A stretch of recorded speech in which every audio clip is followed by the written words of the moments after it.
नमस्ते दोस्तों। मेरा नाम है निशान सक्सेना। मैं सुनाता हूँ कहानियाँ। आइए सुनते हैं आज की कहानी हार, कंघी और आईना। ये एक यूनानी लोक कथा है। बात उस समय की है जब यूनान की बागडोर सामग्री के हाथों में थी। वहाँ का सेनापति एक बहादुर सामंत था जिसका नाम डिमिस्ट्रोयस था। वो एक वीर, नेक दिल, साहसी और देश प्रेमी युवक था। कोई भी शासक उसके भरोसे देश की सुरक्षा छोड़कर निश्चिंत हो सकता था। उसके साथ साथ वो एक शाही प्रेमी भी था। सामग्री उससे प्यार करती थी, पर सामग्री अपने दोनों देशों के प्रति समर्पित और वफादार थी। उसके हाथों की कोमल उंगलियां जब सामग्री के सुनहरे बालों को सहलाती तो उस स्पर्श के जादू से उसका पूरा शरीर तरंगित हो उठता। मगर यही उंगलियां जब तलवार की मूठ पर कस जाती तो शत्रु के कलेजे हिल जाते। उसका दिल सामग्री के प्यार में सारोबार था, प्रेम रस से लबरेज। मगर जब बात देश की सुरक्षा की होती तो यही प्रेम पाग दिल वज्र का हो जाता था। देश उसकी दिलेरी वीरता और देशभक्ति का लोहा मानता था। प्रजा को उस पर पूर्ण विश्वास था। उसका हर जगह सम्मान होता था और यूनान की सभी नवयौवनाओं का आदर्श पुरुष था वो। किसी खास मौके पर जब वो अपने काले रंग के अरबी घोड़े पर सवार होकर यूनान की गलियों से गुजरता तो नवयुवतियां उसकी झलक पाने के लिए बेचैन हो जाती थी। वो अपने घर की छतों पर, खिड़कियों पर और छज्जों पर खड़ी होकर आतुरता से गलियों में देखती ताकि वो उसकी एक झलक पा सकें। डिमिट्रियोस एक हथियारबंद होकर देश की सीमाओं पर गश्त के लिए निकलता तो पड़ोसी देशों की सेनाओं के सेनापति भय से दहल जाते थे। अद्भुत, बेमिसाल व्यक्तित्व का स्वामी था वो। नगर में अमीलिया नाम की एक लोक नर्तकी रहती थी। राजधानी के बड़े बड़े अमीर उमराव, छोटे बड़े सामंत, धनी रईस, कई बड़े सरकारी अधिकारी मनोरंजन के लिए इधर आते थे। अमीलिया अप्रीतम सौंदर्य की मालिका थी। उसके पास नर्तकियों का पूरा समूह था। उसकी बड़ी तमन्ना थी कि एक बार सेनापति भी उसकी नृत्यशाला में नृत्य देखने आए, मगर सेनापति ने कभी उस तरफ मुंह भी ना किया। अमीलिया ने अभिसारिका बनकर नारी सुलभ आचरण को छोड़कर अपनी ओर से पहल करते हुए सेनापति को रंगशाला में आने का निमंत्रण भेजा।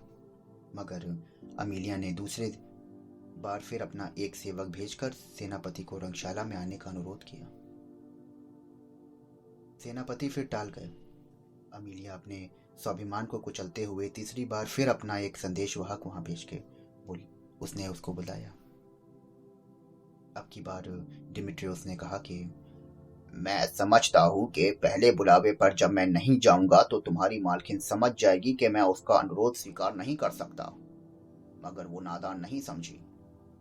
दूसरी बार भी जब मैं नहीं गया तो वे नहीं समझ पाई। अब मैं साफ साफ कहता हूं कि मैं तुम्हारी मालकिन का ये अनुरोध कदापि स्वीकार नहीं करूंगा। उनको मेरी ओर से ये कह देना कि मेरे मन में उनको लेकर कोई बैर या कटुता नहीं है।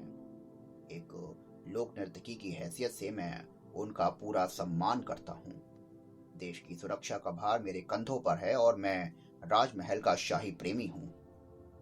ये दोनों ही उत्तरदायित्व बहुत महत्वपूर्ण हैं। इनके कारण से मैं एक सामान्य व्यक्ति की तरह स्वतंत्र जीवन नहीं जी सकता। ये मेरा कर्तव्य भी है। अपनी मालकिन से कहना कि मैं अवहेलना के लिए क्षमा प्रार्थी हूँ। सेनापति का उत्तर सुनकर अमीलिया का नारित्व आहत हो गया।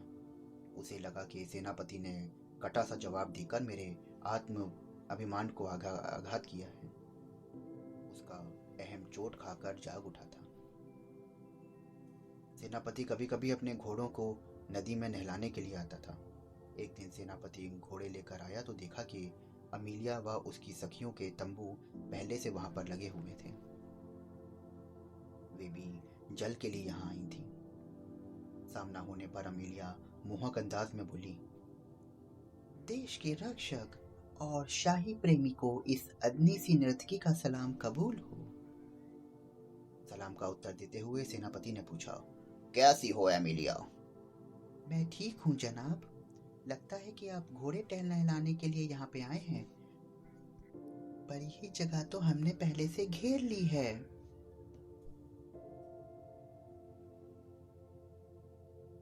मगर आपसे ये सवाल जवाब चाहती हूँ कि आप फिर मैं यहाँ से चली जाऊंगी। मैं अपना सारा तामझाम उठा ले जाऊंगी। सेनापति बोला, बोलो क्या पूछना चाहती हो। तुम्हें अपना सवाल पूछने की पूरी आजादी है। बस मुझे इतना बता दीजिए कि राजमहल में आप अपनी इच्छा से कब गए थे। बिल्कुल सच बताइएगा। अपनी इच्छा से तो मैं कभी नहीं गया मिलिया, और मेरी इच्छा का कोई मतलब भी नहीं है। जब सामग्री बुलाती है तब मैं वहां जाता हूँ। तो इसका मतलब आपकी कोई तमन्ना, कोई चाहत या अरमान नहीं है। यदि कोई चांदनी रात, बसंती हवा और मधुर संगीत के साथ आपको बेचैन कर दे तो आपको कैसा लगता है। सेनापति डेमेट्रियस की चेतना पर मानो हथौड़े पड़ने लगे। मैं कौन हूँ? हुक्म का गुलाम, सामग्री के आदोशों पर नाचने वाला पुतला। सीमाओं की रक्षा करना मेरी जिम्मेदारी है। मेरी ताकत का प्रयोग देश की रक्षा के लिए, और मेरी इच्छा, मेरे अरमान।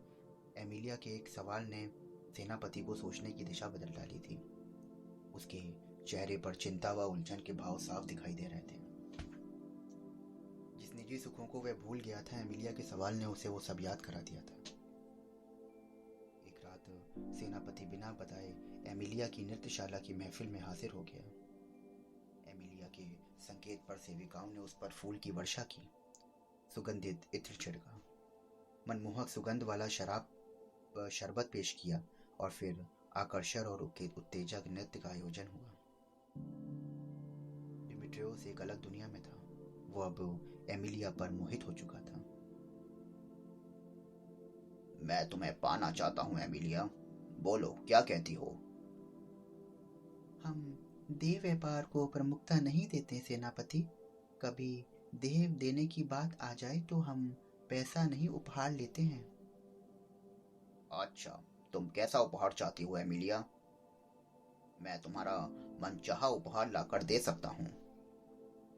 मैं 3 चीजें चाहती हूँ, एक हार, एक कंघी और एक आईना।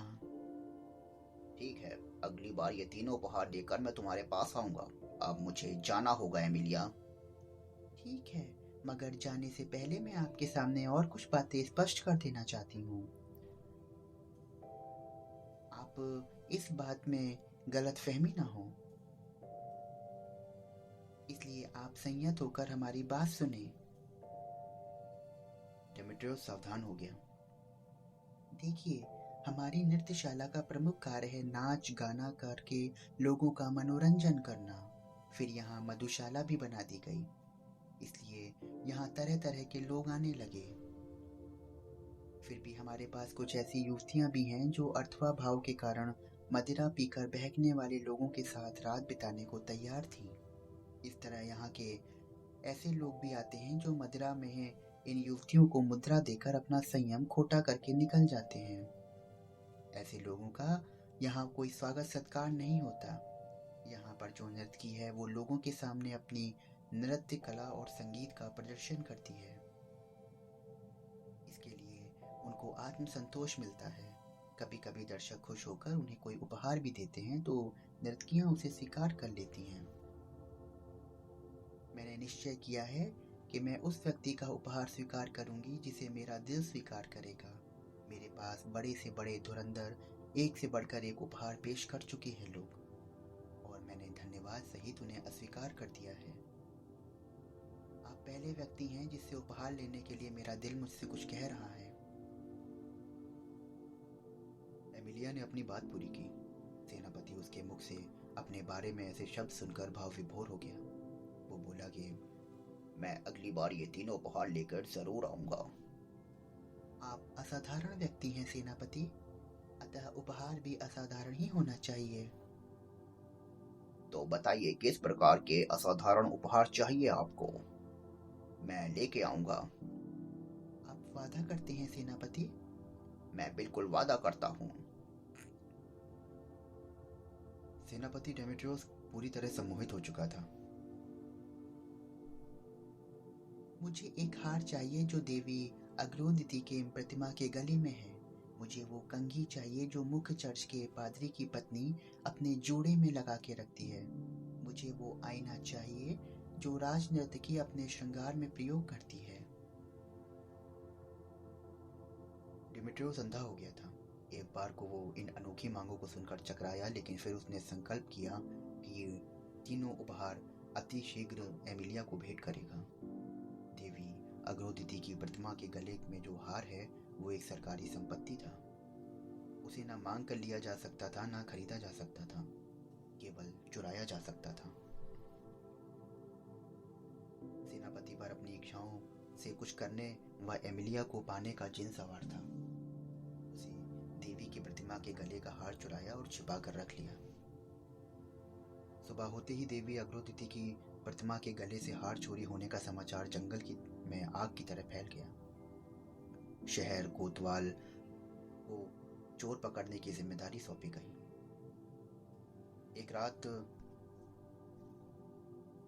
एक रात उसने देखा कि पादरी की पत्नी चांदनी रात में चर्च के सामने वाली बगीचे में घूम रही थी। वो अचानक उसके सामने आ गया और सेनापति को अपने सामने देखकर वो भी भौचक्की रह गई। उसने कहा कि श्रीमती जेनिया, देश की सीमाओं पर गश्त करते करते मैं कभी अंदर झांक लेता हूँ, इसलिए मैं यहाँ पर आ गया।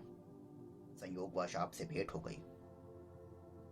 बड़े अपनेपन से उसने पादरी की पत्नी के कंधे पर हाथ रखा।